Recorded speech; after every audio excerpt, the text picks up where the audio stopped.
Hi, I'm Damon Fairless.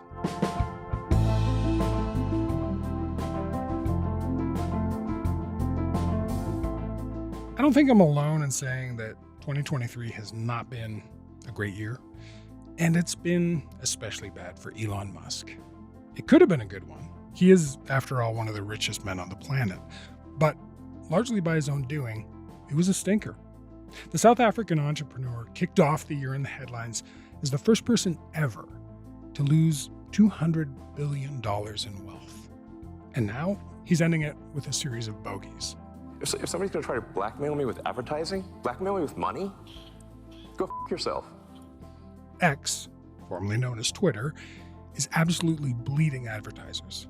Several of his companies are under increased scrutiny from regulators.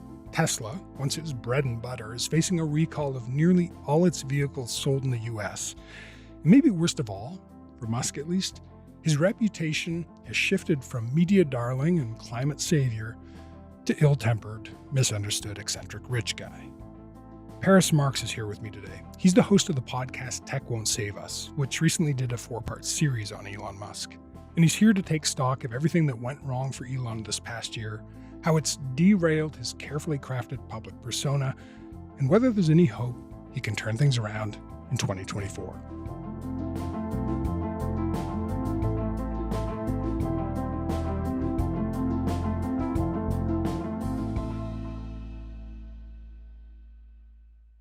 Hey, Paris, thanks for coming on. Absolutely. Great to speak with you. It's great to have you. So it has not been a banner year for Elon, but things really started going south when he bought Twitter and then rebranded it X. X marks the spot where the little blue Twitter bird died. X, that's the name that he wants to use for the so-called everything app that he's trying to build on the foundations of Twitter. Since the billionaire bought Twitter back in October, the company has changed its business name to X Core. So let's start there. It was never the biggest social media platform, but it did have a ton of influence. Activists could get noticed, news broke there first. And so because of those things, brands were there. But then he takes over, and Elon Musk makes a bunch of steps that undercuts what makes it good. So maybe we can start there, and you can walk me through what that process of undercutting looked like. Sure. So I think Elon Musk had a particular idea of what he wanted the platform to look like and what he thought a better Twitter would look like. And I think that it's been proven out now that his vision for that has not really aligned with what many users feel that would actually be, right? And so when he took over, he immediately changed how the blue check system worked. So that was kind of a symbol that showed you who was verified. This usually meant like accounts you could trust, accounts who, represented people who would be really well known or major brands or things like that. Elon wanted to get rid of that right away because he said it was a peasants and lords system.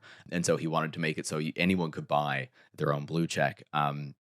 And of course, that has proceeded in a few different steps. But initially, when he did it, it meant that a ton of users immediately bought these check marks and impersonated a ton of major brands.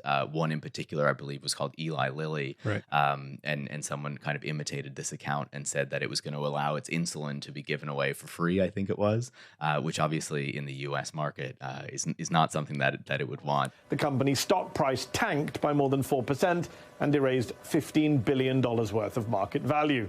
And so then, throughout the year, we've seen a number of major decisions around, letting more far-right figures back onto the platform, white nationalists, extreme right-wing people who had previously been banned.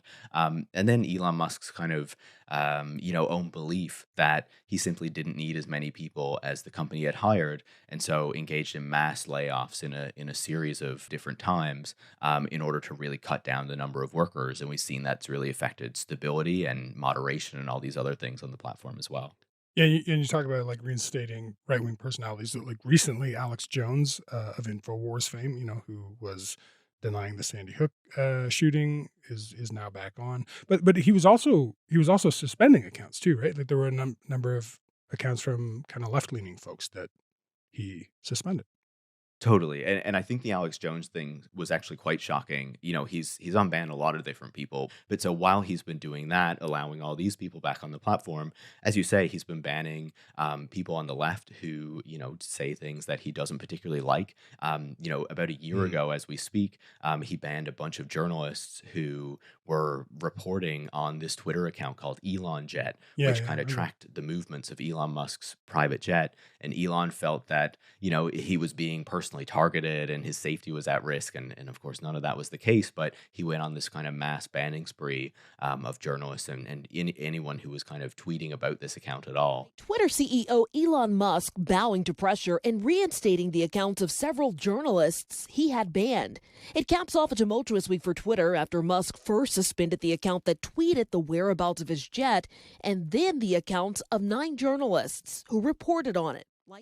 And so he's done that many different times where accounts that he felt that he didn't particularly like basically got banned, even though he claims that he's a big supporter of free speech, whatever that's supposed to mean. Yeah, well, let's talk about that because there is a kind of delicious and maybe disconcerting irony about that, right? Because a lot of what he was doing to overhaul Twitter was, under the rubric of free speech. But so what does that mean to him? Like, do you have a sense of that?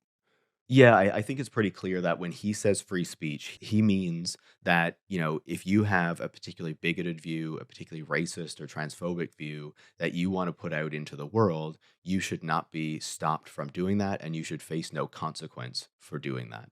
And that is aligned with the type of people who he has been unbanning, who have been banned for saying those sorts of things, right? Who are on the right, who are white nationalists and things like that. And that seems to have really shaped his approach to speech moderation, how he feels the platform should work. And at the same time, as we've been talking about, if people are critical of him personally and his actions, then it's entirely possible that they might get banned just because they have kind of angered the big boss who owns the platform. So it's a particularly skewed version of free speech that aligns, I think, with his personal views and not so much what many people would consider kind of an objective version of that. Yeah, I think I've heard him referred to as a free speech absolutist, right? Yeah, which is clearly not true.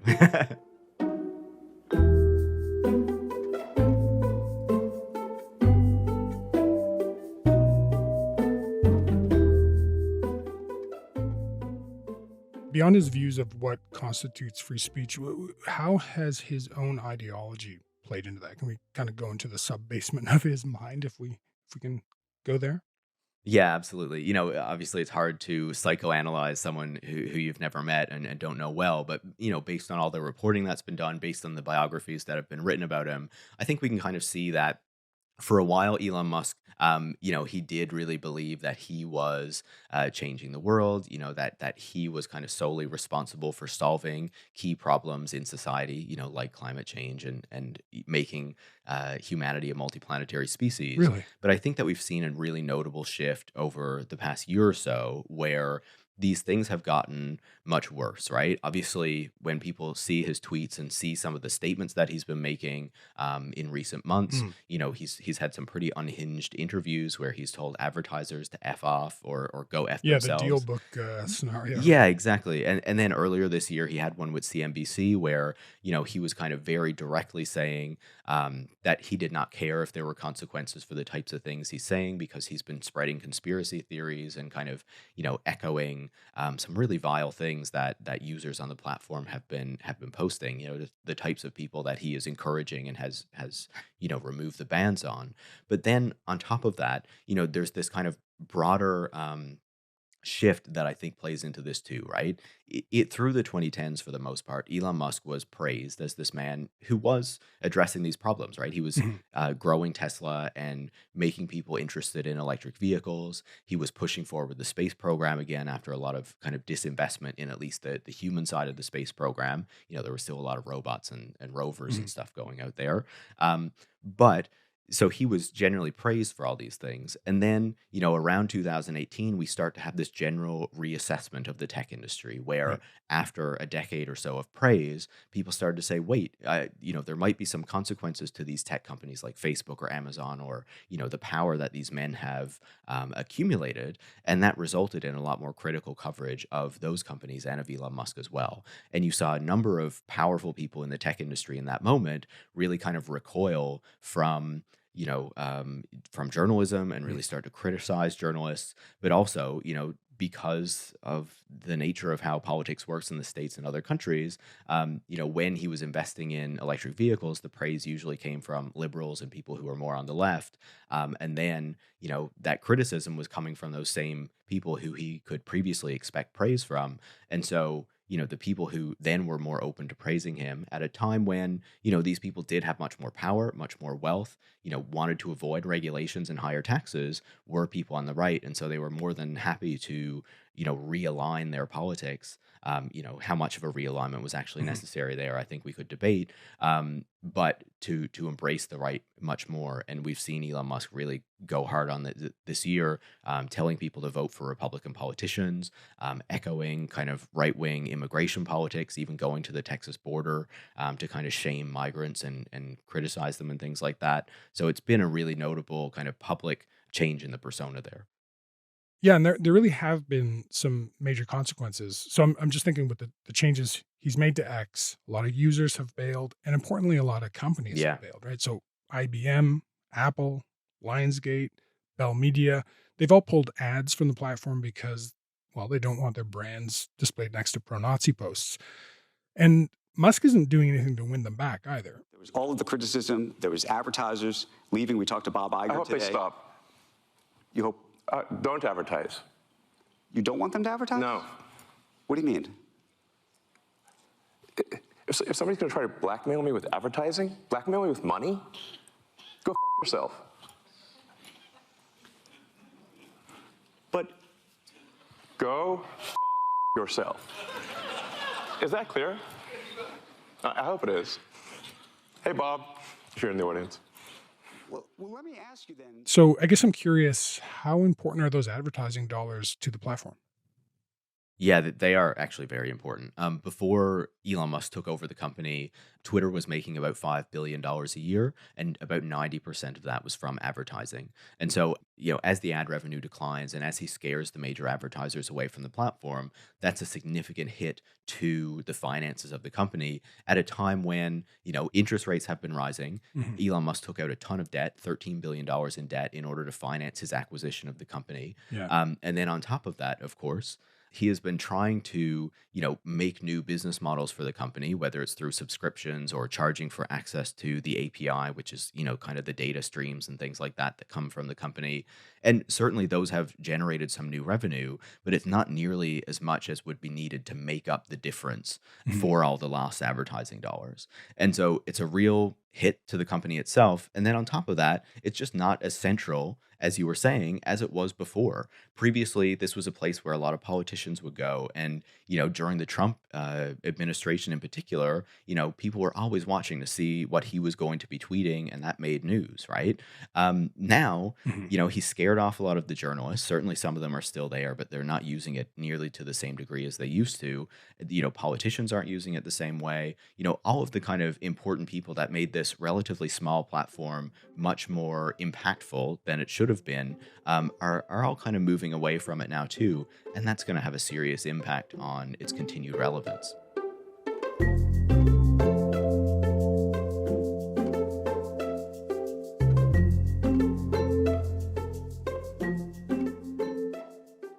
Twitter or X is one star in his constellation of companies, so to speak. I guess I'm curious why things have gone so far off the rails at X when his other companies have been able to function, comparatively well. Yeah, so there's certainly some debate over that, and some people I think would point to this general shift that we've seen in Musk's kind of personality over the past year, right? Where he does seem to be more unhinged. I think that there's a bit of a deeper explanation there. One of the things that really stands out when you look at, the biographies that have been written about him, when you look at some of the reporting on his companies, is that Elon Musk has a history of making some bad decisions. Going back to his first company, he was removed as CEO by the board there, a company called Zip2. When he was in charge of PayPal, he was removed as CEO there as well. But then, kind of as he moved into Tesla and SpaceX, he had the power and the wealth, where he could make these decisions and not be challenged in the same way. And one of the things that we get from the reporting that's been done about those companies is that there do seem to be structures in place so that if Elon Musk makes a bad decision, there are kind of accountability and checks and balances to ensure that it doesn't kind of mess the company up. People like Gwynne Shotwell at SpaceX or Franz von Holzhausen at Tesla, are able to ensure that if Elon Musk says something and it doesn't seem like it's good for the company, then they're going to take a few days and give Elon Musk time to reassess and then suggest to him that maybe that was a bad idea and they should do something else, right?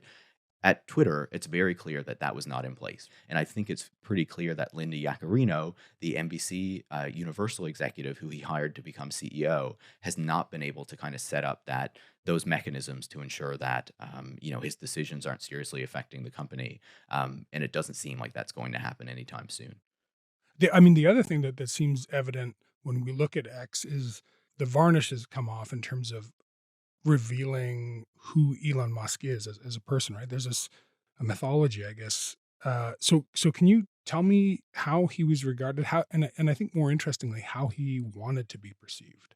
Yeah, absolutely. I think when you go back to Elon Musk's earliest days, when he's kind of getting into entrepreneurship and starting his first company, you can very clearly see that there is a concerted effort to start to build a narrative around himself, right? There are these stories about his bedroom being filled with books from, kind of business entrepreneurs, people like Richard Branson, trying to learn not just how to build a company, but also to build a public profile, right? And when he's removed from the board at Zip2, one of the things he asked the board is if he can still do media interviews for the company, right? Still kind of be the face to get that kind of connection with the media.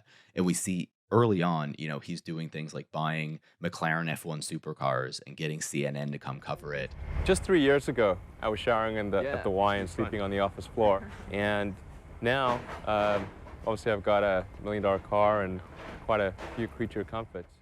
And all these sort of things to try to make himself seem like this, kind of Tony greater Stark than life sort of figure. Yeah, totally. And then he kind of inspires, the representation of Iron Man and Tony Stark and all this kind of stuff. Yeah. So it's fascinating to see all of those things. And then I feel like by, kind of the early 2010s, even the latter half of kind of the first decade of the 2000s, we get into this reporting where, or this way of framing Elon Musk, where he is the man who is building electric cars and thus going to, kind of save us from climate change. And he is building rockets and he's going to make us a multiplanetary species. When I graduated from college, there were 3 areas that I thought would be most impactful to the future of humanity. The three were the internet, space exploration, and then changing the economy from a mine and burn hydrocarbon-based economy to one which is solar electric, which I think is going to be the primary but not exclusive means of energy and transportation.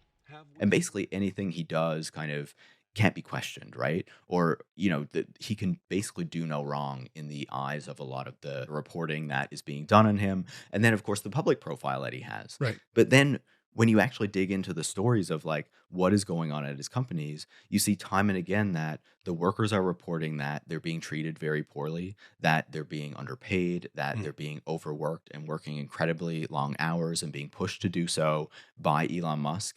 In Walter Isaacson's new biography that came out in September, he describes this as a surge. Every now and then, Elon Musk will just get in this kind of mood where he's annoyed or something like that, and will just force the employees to work incredible overtime for some undetermined period of time, for often no real reason at all, just because he feels that people should be working harder like this. And so, I was seeing these sorts of stories of the dysfunction at his companies and, how he was really acting with these people, and then seeing how the public profile and kind of the reporting on him didn't resemble this at all, right? And that frustrated me for a long time. Yeah. And I feel like one of the things that really stands out from the past year is how much, the kind of public perception of Elon Musk and, what I think the reality of the man is have really been coming much closer together. And I think many more people are seeing what I feel like I've been seeing for a really long time. Yeah. He does seem to have built a filter bubble where he's surrounded by people who will only say yes to him, only tell him what he wants to hear, and he'll only receive information that kind of, approves his biases or kind of backs those things up, right? Which is, a problem that I think a lot of people have when they go online and when they build these filter bubbles for themselves as well. But it's particularly damaging when it is one of the richest men in the world who has immense power because he controls key electric vehicle charging infrastructures, key rocket launch infrastructures, and even satellite communication infrastructures where we've seen With Starlink. yeah, exactly. Where we've seen him be able to make decisions around, Ukraine's access to Starlink, and that has affected their war plans, or whether humanitarian organizations in Gaza should get access to it, and who should decide about that. And I think that these are decisions and these are things that we should be debating. But is that something that Elon Musk should be deciding, or is it like our governments who are elected by us who should be deciding, right?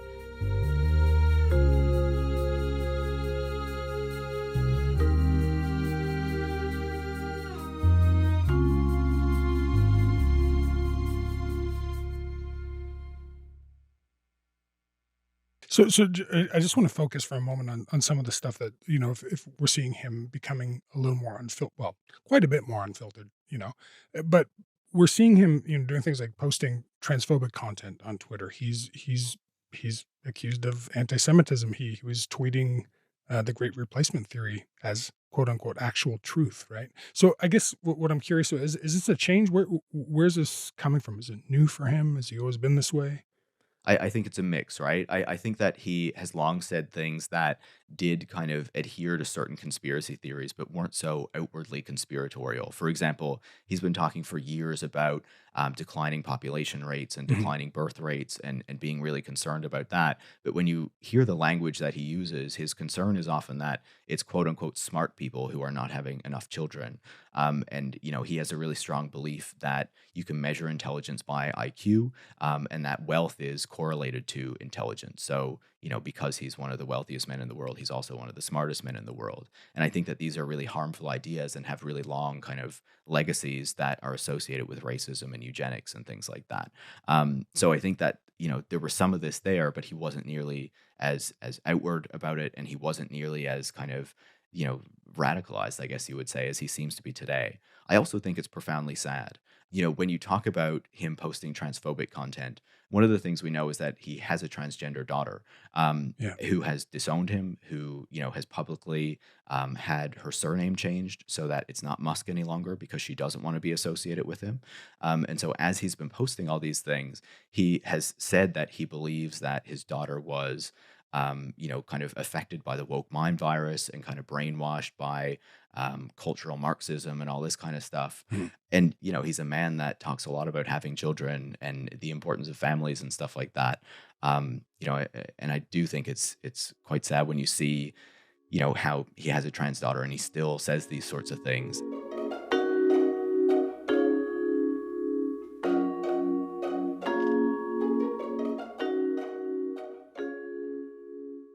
So we've been talking a lot about Twitter or X or whatever we're supposed to call it these days. But let's talk about Tesla too. So in Sweden, the company has refused to recognize a union that was formed by the mechanics there, and that led to a solidarity strikes across Scandinavia now. And so now things like dock workers are blocking deliveries of the cars, electricians are not doing maintenance, and even garbage collectors aren't picking up the trash there. And then last week in the U.S., the company was forced to recall about 2 million cars. So what happened there? Yeah, so Tesla is facing a lot of challenges right now. It has gone through a number of periods in its history where it's faced difficulties. It also has a long history of union busting and trying to stop union organizing at its factories in the United States and Germany. And of course, what we see in Sweden is service workers like mechanics, not a factory because it doesn't have one there. So beyond what we see in Sweden, the United Auto Workers, which recently had a successful contract negotiation with the big three automakers, says that it is going after automakers like Tesla in order to unionize the non-union manufacturers in the United States. And in Germany as well, the unions there have said that they are going after Elon Musk's factory to unionize it as well. So Elon Musk has long opposed unions, and in a recent interview, he said that again he sees it as a peasants and lords situation, where apparently the unions are the lords and not the richest man in the world who owns the company. I think the unions naturally try to create negativity in a company and create a sort of lords and peasants situation. There are many people at Tesla who have gone from working on the line to being in senior management. There is no lords and peasants. Everyone eats at the same table. Everyone parks in the same parking lot.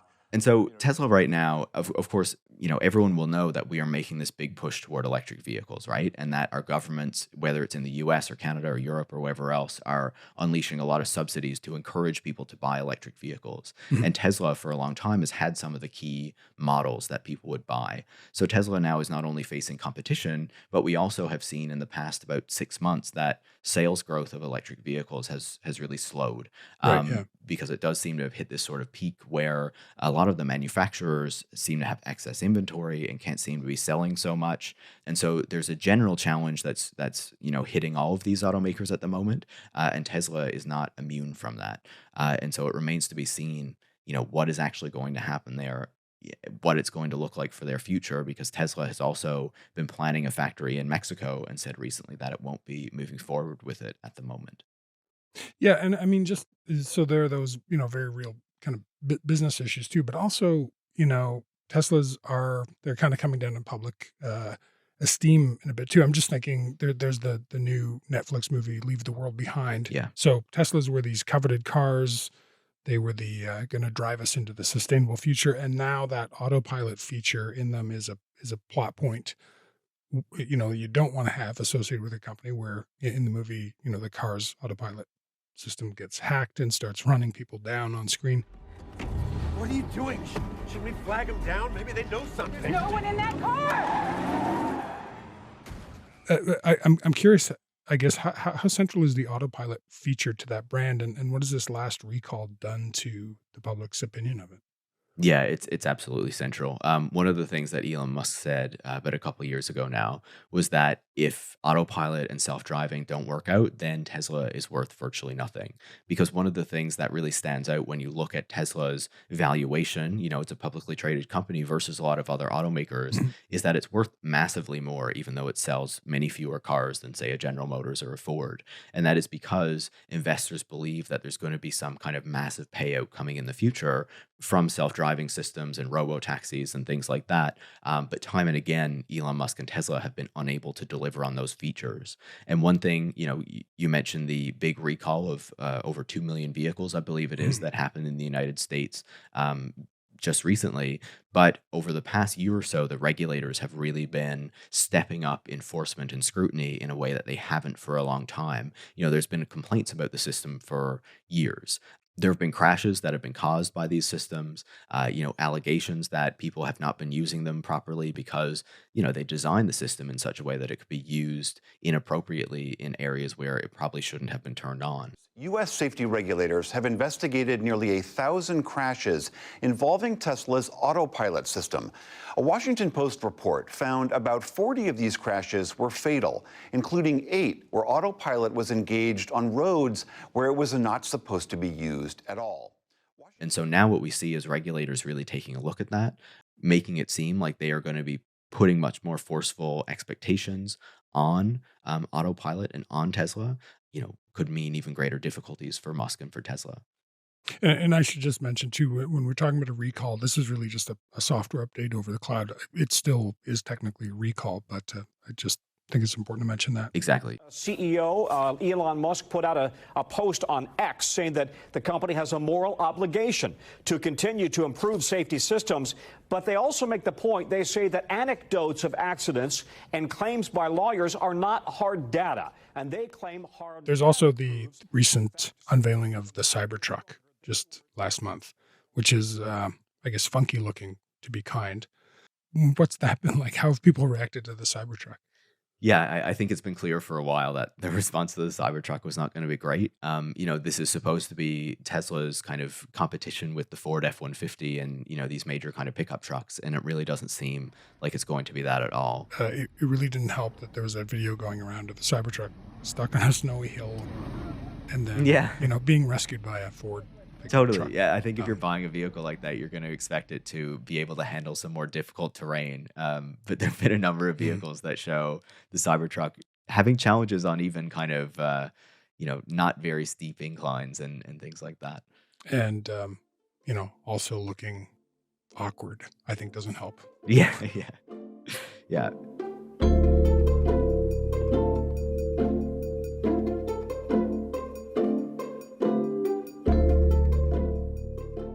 So I want to mention another company that's not had a good year either, and that's SpaceX. So, space exploration is, I think it's really one of the things that's kind of at the core of him, as I understand him. But its latest attempt at launching its Starship spacecraft was a failure. It lost contact with mission control, and then one of its boosters blew up. Incredible views of our Super Heavy booster. And as you can see, the Super Heavy booster has just experienced a rapid, unscheduled disassembly. SpaceX is under regulatory scrutiny. What does this mean for SpaceX and for, I guess, Musk's goal of settling Mars? Yeah, I think it's mixed, right? I think, there's been a lot of attention focused on the Starship, which is this really massive rocket that Elon Musk says is necessary in order to get us to Mars, right? And is part of this larger project that he's been talking about for a couple decades now. But I think it's also important not to lose sight of the fact that SpaceX's other business of, rocket launches and things like that are not focused on Mars, but are focused on, areas of space that are much closer to our planet is putting doing satellites up. incredibly. Yeah, exactly. Putting up satellites, bringing things to the International Space Station, even launching astronauts to the space station. That business is doing incredibly well. And SpaceX largely has it captured. So it's not just kind of the United States, US companies that are using it, but often other governments and even, Amazon recently contracted for SpaceX to launch a bunch of its own satellites up into space, even though Jeff Bezos has a separate company called Blue Origin that's supposed to be doing the same thing.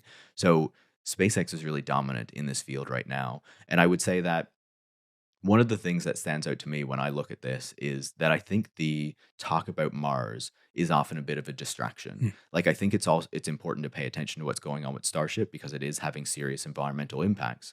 But I think that the narrative around, this kind of future in space, spreading humanity to multiple planets, distracts people from, the reality of what the company is doing when it puts many thousands of satellites into space. I believe SpaceX controls more than half of the active satellites in orbit right now, which is kind of shocking if you think about it, and actually does create serious risks both of satellite collision, but also can change the way that we see the night sky. But then on top of that, there's all of this power that Musk accrues by owning this key infrastructure of rocket launches and of satellite communications. So it's concerning that, someone like Elon Musk has the power to make those decisions and has been able to corner these key infrastructures that we will all depend on. And that means that it's hard to reduce his power because he's already cornered, these key things that we all rely on. So looking ahead more broadly for 2024 for Elon Musk, 23 has been a bit of a bust for him. Where do you think the next year is going to take him? Yeah, it's hard to see any changes really coming, right? We're entering into an election year in the United States, which is going to be incredibly consequential. And, you can be certain that Elon Musk is going to be very vocal and very involved in that, as he has been previously, associating with Republican candidates like Ron DeSantis or Vivek Ramaswamy. I think it remains to be seen what exactly is going to happen with Twitter or X. If it's going to change in any meaningful way that will make it more sustainable, or if, as Elon Musk warned in the DealBook interview that he gave recently, it will kind of succumb to advertiser boycott, and then he will simply blame everyone else for what has happened, right? But it does seem to be that, whatever happens in the next year, it's going to be I'm sure Elon Musk won't be kind of going out quietly with whatever happens, and will, be looking for attention and power the whole way. Right, Paris, thanks so much. It was great talking to you. Absolutely. Thanks so much. It was a pleasure.